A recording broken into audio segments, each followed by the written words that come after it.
Good morning. Good morning. I thank you for being here this morning. We are continuing our study of 1 Timothy, and we are still on chapter 2. This is our third Sunday to be on chapter 2, but I tell you, I appreciate so much the discussion, the things that you share each Sunday. I think that's the best way for us to grow.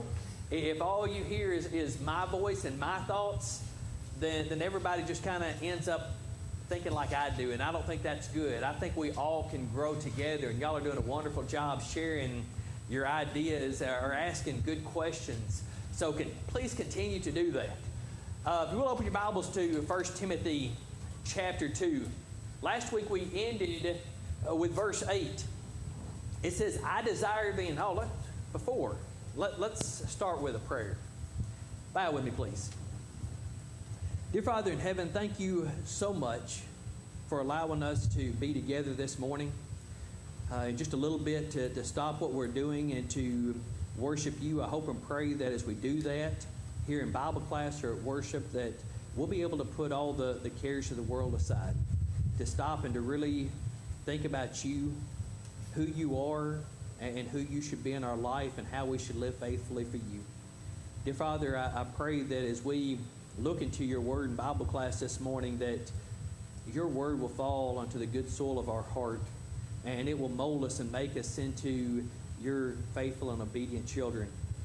I pray that as we study your word, we'll be able to take it and apply it to our lives, so as we leave this building, as we go back into our everyday lives, that people will see you living within us, and that we can bring glory and honor to you. I pray all this through your Son's holy and precious name. Amen. So in verse 8, this is what we end with. I desire that in every place that men should pray, lifting holy hands without anger or quarreling. You know, we talked last week about that when it says men, that I desire in every place. First of all, when it says in every place, it's talking about within the church. It's not talking every location that everybody would be at. It's talking whenever you assemble together as the Lord's church to worship, that men. Now when it says men, this is the Greek word not for mankind, but for an adult male. See, sometimes you'll see that, especially the King James Version may say man a lot, but sometimes the Greek word behind that might mean mankind, so it could mean a man or a woman. But this Greek word is specifically an adult male. So when you get together in a church to worship, that men should pray. But it talked about lifting holy hands without anger and quarreling. We talked about when Paul said lifting holy hands, is he meaning literally or figuratively? We know that as they were praying, that the custom of the time, and this might even be with some of the false gods, the pagan gods, that what people would do, the prayer posture would be that they would have their hands outstretched. They would lift them up with their palms facing heaven. So when he's saying lifting holy hands, he's like, when you're in this prayer position, make sure you are holy. We asked the question, is there anything holy about my physical hands? Anything that's set apart about my hands than the rest of my body? No. It's about my heart being holy. Making sure I am who I say that I am. Trying to make sure my life is right before God before I go in the presence of God on behalf of my brothers and sisters in Christ. And when I say this prayer, I need to lift holy hands without anger or quarreling. Within my heart, I can't be sitting there thinking about how upset I am and maybe one of my other brothers and sisters in Christ. Or maybe using that prayer to prove my point to kind of attack somebody else in the congregation. I've got to be holy. My responsibility here is to express my holy thoughts to God. And that's what we should do when men pray publicly within the church. What prayer positions are listed in the Bible? We went through a lot of those, didn't we? We went through 7 or 8 of those prayer positions, but one thing that we came up with, if you choose to do one of those, you know, we talked about over the years, a long time ago, we might see an old farmer get out in the middle of the aisle and take a knee as somebody prayed. Or you may see somebody even in the pew, they might get down on both knees as they pray. I told you about a minister I saw one time that before he started his lesson, he got right beside the pulpit and he got down all on both knees and bowed all the way down. And it was kind of that thing of, I'm a little uncomfortable with this. But was there anything wrong with it? So the thing that we came up with is if you choose any of these prayer positions, make sure that they're purposeful. I see a lot of people pray, and I'm going to judge people's heart, and I really don't mean to right here, but I see a lot of people pray these days either like this, or maybe even both hands up. And I just want to ask them sometimes, what's the point? Because if you really have a purpose of, the reason that I have this prayer position is because, okay, fair enough. But if I'm just doing it because everybody else is doing it, and I think that makes me holier to be able to do this, I don't know. Make sure it's purposeful. Whether you bow your head, or get down on a knee, even the prayer position where they looked up to God with their hands out like a child would to their father because they're in such need. Whatever it is, it's fine. But make sure it's purposeful. Make sure there's a reason that you're doing those things. Yes? I think sometimes people do something because no one else is doing it. And that tends to, we have to be careful. We can't judge, because you mentioned all these things are okay. But in certain situations, in cultural situations, it may be distracting from what you're really trying to accomplish. That's hard to balance that and always make a call on that. But I think we should consider all. Are we trying to accomplish exactly what we're trying to do without hindering anybody else or causing a stumbling stone? But that's a tough call. We have to be careful. It is. And let me talk about that first. Then I want to talk about the point you made last week. When the minister got up and he got all the way down, the whole prayer, that's all I was thinking about. He lost me. He didn't mean to. His point was valid. He was probably saying, hey, sometimes we need to submit ourselves so much before the throne of God. I want to show that to you. And he taught me that too. So there was a point to it. But we got to make sure we don't do things just to distract. The point that Mark made last week is, how much do prayer positions really mean? Nothing if your heart's not there. God's looking at our heart. He's not really worried about the position. He is worried about your heart. We can't lose sight of what's really important. We can debate all day long. Should you have your hands up? Should you bow all the way down? There are times that I feel compelled to do that, especially in my private prayer life, because of where I am emotionally, physically, what I'm trying to say to God. There's a purpose behind it. But my heart is really what God's looking at. That's what He wants to know when I pray these words to God. Any other questions or comments about prayer? Yes? Trent, when we were young Christians, we moved within a few months of being baptized as adults with a new baby. And the congregation we went to was about 250. And a new preacher came in that was really, through his kids, into the Crossroads movement.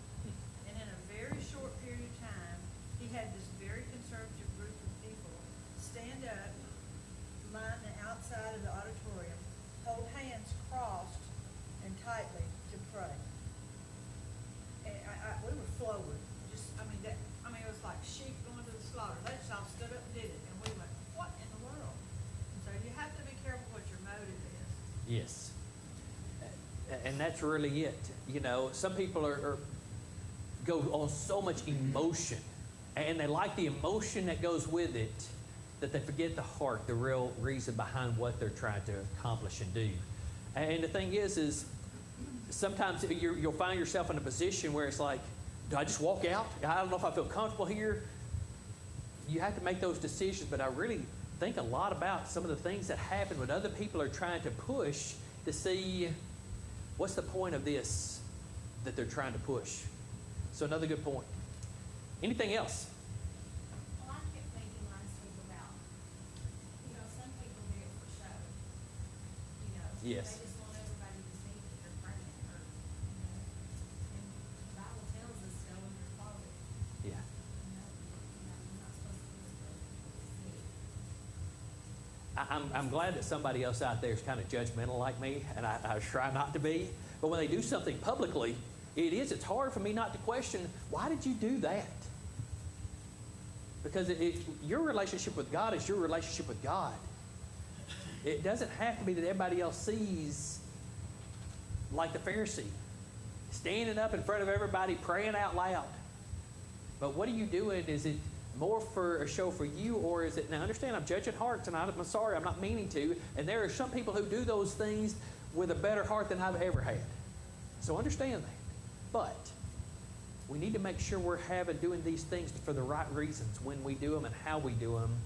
And it has to be about our relationship with God and our love for God and our time to open up our heart to God. Other questions or comments?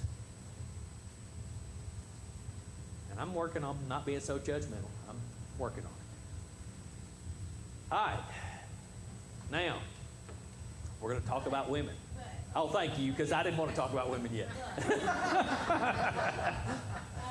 judgmental part, not being judgmental, but if you feel in your heart that somebody's doing something that's not right, that would be right with God, that is our job as Christians. Yes. As their brothers and sisters to say, hey, what's the reason you're doing this, and try to make sure we're all on the right path. Does that make sense? It does, and I'm glad you even brought that up, because it is. We should have a relationship with the people that we care about, that we want to make sure they go to heaven. And if somebody ever questions something that you do, and I understand, I get it. There's sometimes that some people can just seem so dogmatic. Why are you doing that? And it just kind of like, because I want to, get away. But the thing is, what message are we saying when we question people? And what tone are we using? Because the thing is, it should be that our compassion comes out to say, are you kind of caught up in this movement of other people, what they're doing? Or what are you trying to do as you're trying to connect with God here? And I think it is okay to do that. We should always be using the standard of the Bible to be able to communicate these things with other people.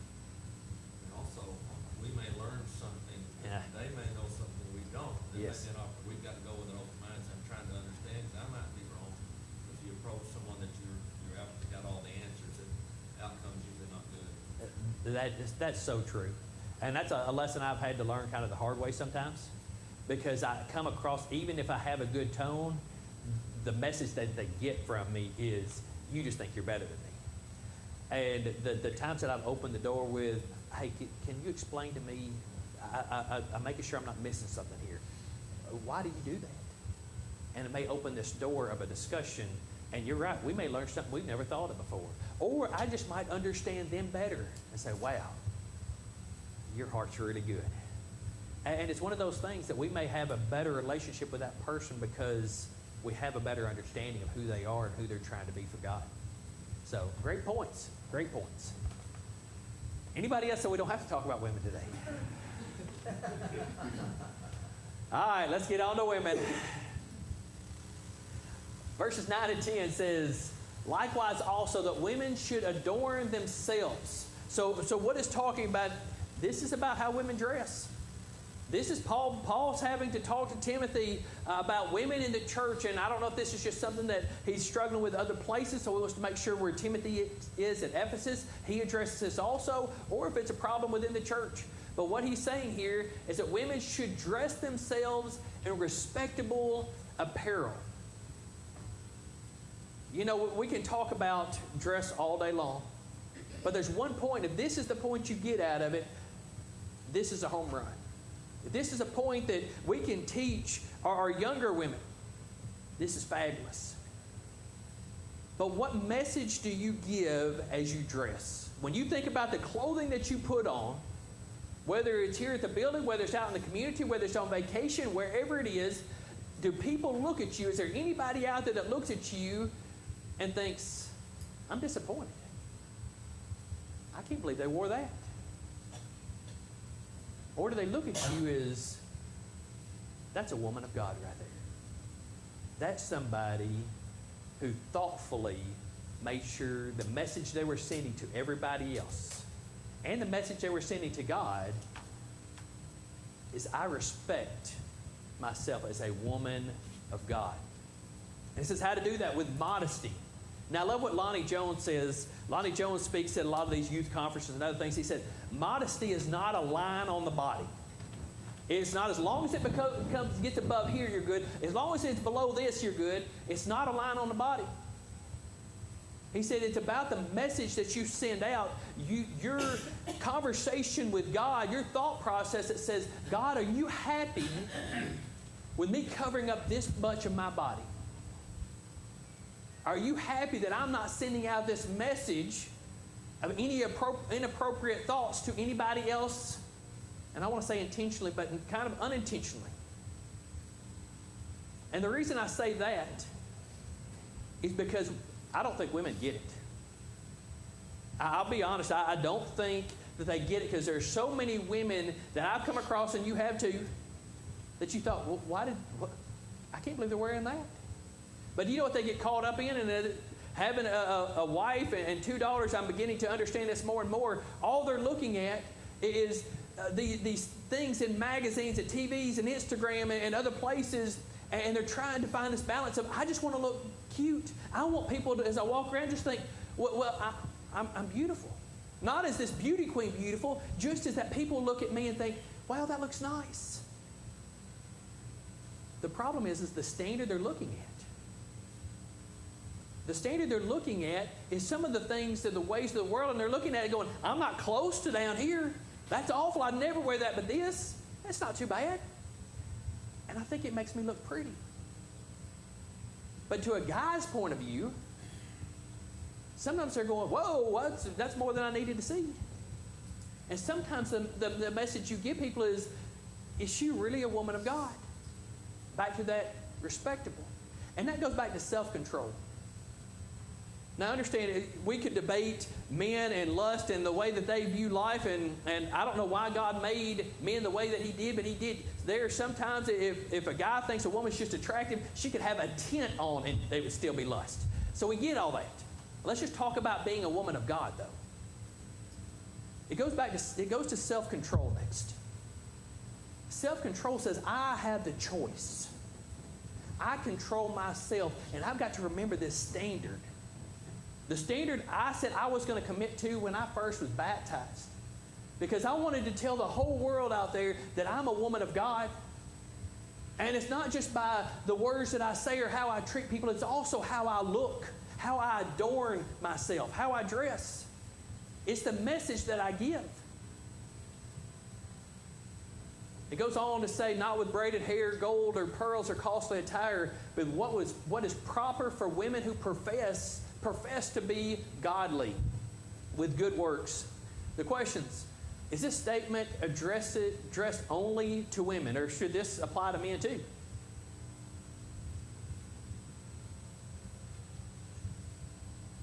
Obviously, men need to think about it. Yes. Men do need to think about it, and yes, there are things where modesty is an issue, but in this statement it is addressed to women. That Gune is the Greek word for an adult woman. This is not terminology where it could be men or women. This is Paul's statement to women. I don't think the thought process of a man is that different even in that time. I also think the way women view other women was not different in that time. Because how many times have you heard another woman, I can't believe she wore that? What's she thinking? You know, huh? Yeah, a lot of women, especially I see a lot of it. Just because you put it on, don't mean it fits. I did not say that. I did not say that. Thank you for saying that. No, I'm just kidding. Boy, that could have got me in a lot of trouble right there if I said it. Whew. All right. I love it. I love it. It's so true. So true. All right. Yes. God made us, and He understands men are different. Yes. And if I were to wear something that a woman would think, if they're decent on a woman, probably gross all the women out. We're just different. Yes. Women don't look, That's typically right. look at us to lust by the eyes. That's right. Now, that's a whole different topic. But God knew that. That's why Yes. He addressed this as an issue. Typically, it's not an issue with men, too. That's right. Typically, it's not. That's so true. And that is so much. And I think women need to understand that. Sometimes as you get dressed, you need to get in the mind of a man and really think, especially when you talk about your teenage daughters. You need to help them understand what a guy is going to be thinking, because they don't mean it. I think some of the most godly teenage girls that I know would never intend to send that message to other teenage boys. But they do. And we've got to make sure that we are helping them get that message across, that they are women of God. What point was Paul making when he said, not with braided hair or gold or pearls or costly attire? Do you think Paul really cared if they had braids in their hair? No, the point was, during that time, one of the things women would do, especially if they had money or possessions, is they would braid their hair and they put all this gold in the middle of it with pearls and other costly things to say, look at who I am. I'm somebody. And Paul's message is, no, this isn't about you. This isn't about to show off how you're better than everybody else and, hey, I kind of look down on you because look at how wealthy I am. Look at what I've got. He's making sure that whole message that you send people is more about a message of being godly than it is who you are. And what? And inclusive. That's right. That's right. We can't separate ourselves by what we wear, how we look, saying you're not on the same level as me. You sit over there, I'm going to be over here. So it ends with a statement. How should women adorn themselves? What's that last statement say? With what? With godliness and good works. So if you're professing, if what the message is you want to send out is, I am a woman of God. Do you know how to do that? You need to clothe yourself with good works. That's how you need to be known. When people look at you, what do they think? Hey, you know, when so-and-so was sick, she was that person, she brought them food so they had plenty to eat, didn't have to worry about it. Hey, you know what? When I was down, I went to the mailbox and I got that note of encouragement from her. Hey, you know, she could see how bad things were, and what did she do? She just walked up and she told me she'd been praying for me. These good works, what are you known for? What message are you sending out? Not to the people just in the church, but everywhere. What do people see and how do people see you? If you want to be known as a woman of God, you do that through the things that you do, the good works, the words that you say. Questions or comments? I think if we, women and men alike, dress in a manner that doesn't call undue attention to you. You can go both ways. You can go very immodest and draw attention, or you can go to the other extreme and draw attention to yourself. There are groups that you can see them in the grocery store, and you can know that they're associated with a group, but by the way they dress or by their demeanor, and it goes both ways. And I think it's wrong for a congregation to impose a certain dress code or whatever. It's up to each individual to decide if they're dressing in a manner that they would have no problem appearing before God dressed like that. And if they do, they need to go change. And I definitely agree with that. Well, let's go down that path just for a couple of minutes. What is appropriate for worshiping God? What kind of clothing is appropriate when it comes to worshiping God? Is the Sunday morning worship, the time that God has asked us to set aside, should dress be different for that compared to a Bible study on Wednesday night? What is dress? What does that mean? How could we describe that to somebody else? Somebody who's not a Christian, I've never been to worship before. How do we communicate that? What would we say? Yeah. It used to be different. All right. So, what do you mean by that? Well, I mean, when I was growing up, my mother wouldn't have worn capris and loafers, to Sunday worship. She wouldn't have done it. We were always dressed in our Sunday best, and it wasn't with the braided hair and gold and pearls or costly attire idea. It was the idea that you were giving God your best. It might have been a little better than somebody else's, and maybe it wasn't.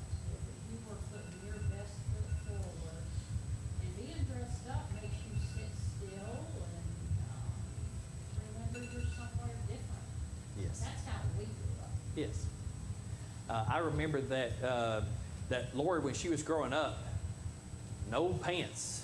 They wore dresses. And a lot of you probably knew the same thing. When you went to church as a woman, you wore a dress. Guys, you always had at least a tie on. That was kind of the expectation. But what about now?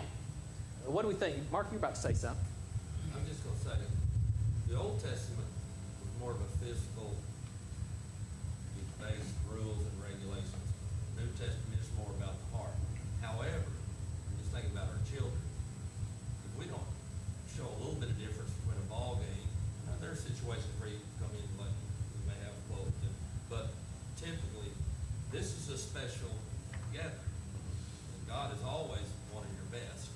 Now it is more of a heart thing, but I don't think we can just totally dismiss the how our appearance.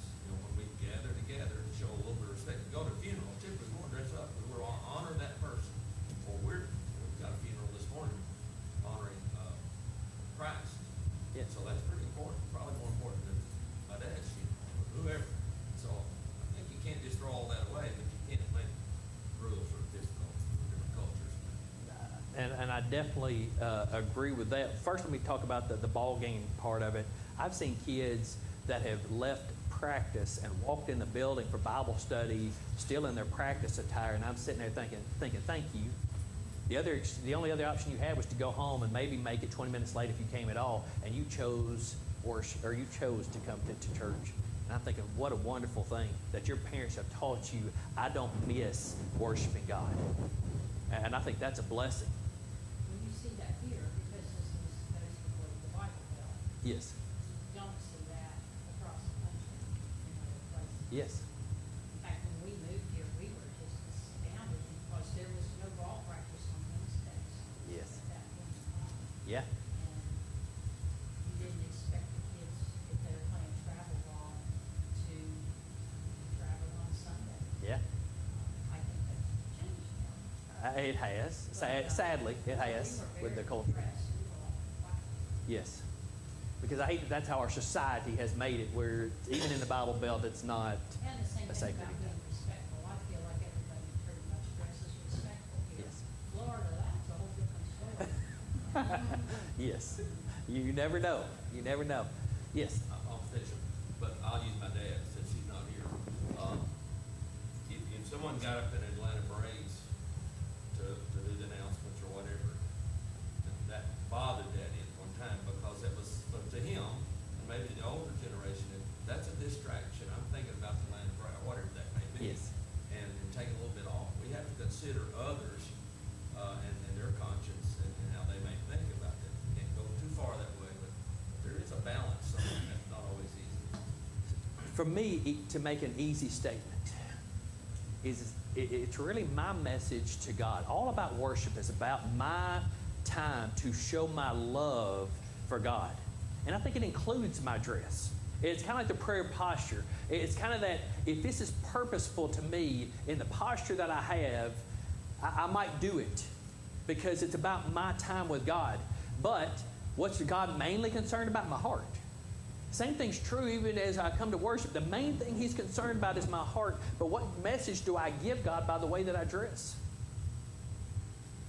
Did I even care this morning, or did I just kind of throw something on? Or was it purposeful to continue to say, God, I just want to show my respect to you? And I can't tell you what that looks like. And I'm going to tell you, if anybody new walks through that door, I'm going to tell you, I don't care. Hopefully it's modest, but I don't really care what they have on. Because the thing is, they don't know they don't have a relationship with God yet. They don't understand. I want them to know they have a place. We can help them build the relationship later on.